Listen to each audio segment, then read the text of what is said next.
In today's video, I'm going to teach you how to make Pipedrive reporting and understanding your sales data. Let's get started right inside your Pipedrive account. Once you're logged in, head to the Insights area. Insights is Pipedrive's built-in analytics workspace.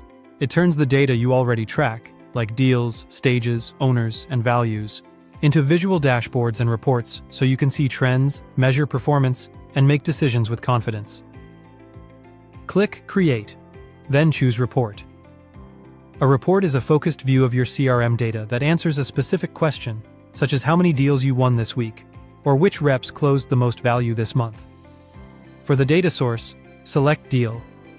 Deals hold the core sales information, status, value, dates, owners, so they're ideal for pipeline and revenue questions.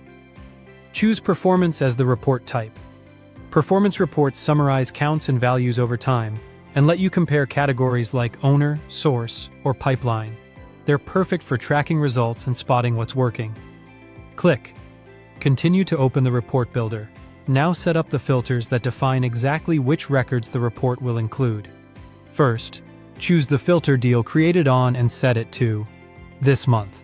This focuses the analysis on new pipeline created in the current calendar month, helping you understand recent demand and prospecting effectiveness. Add another filter and set status to 1. This limits the data to closed-won deals only, so you're looking at confirmed revenue rather than open opportunities or lost deals. It's great for analyzing outcomes and celebrating what converted. Add the last filter. Start by typing Date, then select Expected Close Date, and set it to This Week. This narrows the view to deals that were expected to close in the current week.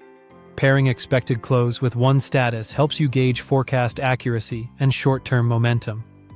If you're not seeing enough data, you can always broaden the time window later. Next, select a bar chart.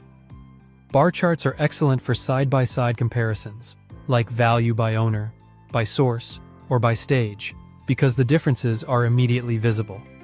If you want a time view, group the bars by week or month. If you want a leaderboard, group by owner or source. If the chart looks sparse, widen the date range or remove a filter. Click Save. Give your report a clear, action-oriented name so everyone understands what it shows, then click Save again to finish. You've just built a focused Pipedrive report that turns raw data into insights you can act on. Thanks for watching, and subscribe for more.